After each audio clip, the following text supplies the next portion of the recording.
தமிழ்நாட்டின் ஊராட்சிகளை பேரூராட்சிகளாக தரம் உயர்த்தும் நடவடிக்கைக்கு மக்களின் கருத்தை கேட்க இபிஎஸ் வலியுறுத்தியிருக்கிறார். அதனை நாம் அண்மை செய்தியாக பார்த்துக் கொண்டிருக்கிறோம். இது குறித்த கூடுதல் விவரங்களை செய்தியாளர் நந்தினி வழங்க நாம் கேட்கலாம். வணக்கம் நந்தினி, கூடுதல் விவரங்கள். வணக்கம் அவர்களே. தமிழகத்தில் உள்ள ஊராட்சிகளை பேரூராட்சிகளாக தரம் உயர்த்தும் முன்பு அப்பகுதி மக்களின் கருத்துக்களை அறிந்து முடிவெடுக்க திமுக வலியுறுத்துவதாக எதிர்க்கட்சி தலைவரும் அதிமுகவினுடைய பொதுச் செயலாளருமான எடப்பாடி பழனிசாமி அறிக்கை வெளியிட்டிருக்கிறார்.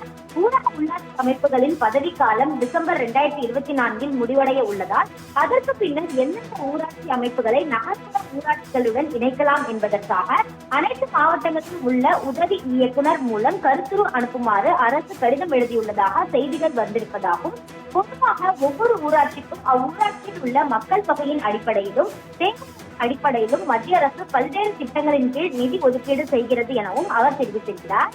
அதன்படி மத்திய நிதி கமிஷன் நிதி, 100 நாள் வேலை திட்ட நிதி 2 விதமாக செலவிடப்படுவதாகவும், அதே போன்று பசுமை வீடுகள் திட்டத்தின் கீழ் 100% மானியத்தில் கிராமப்புற மக்களுக்கு சொந்த வீடு கட்ட நிதியுதவி, திட்டத்தின் கீழ் 100% மானியத்துடன் கழிப்பிடம் திட்டம், அதே போன்று பிரதமர் கிராமப்புற சாலை மேம்பாட்டு திட்டம், நபார்டு திட்டத்தின் கீழ் ஊராட்சிகளுக்கு பல திட்டங்கள், பேரூராட்சி மற்றும் நகராட்சிகளுக்கு இதுபோன்ற மத்திய அரசின் நிதி வழங்கப்படுவதில்லை என்றும், நகர்ப்பகுதிகளுக்கு மாநில அரசு வழங்கும் நிதி மற்றும் அவர்கள் வசூலிக்கும் வரி வருவாய் மூலதனம்தான் பணிபுரிபவர்களுக்கு சம்பளம், சாலைகளை புதுப்பித்தல் மற்றும் புதிதாக சாலைகள் போடுதல், தெருவிளக்குகளை பராமரித்தல் போன்ற மக்களின் அடிப்படை தேவைகளுக்கும் பல்வேறு நலத்திட்டங்களுக்கும் செலவிட முடியும் எனவும் அவர் தெரிவித்திருக்கிறார்.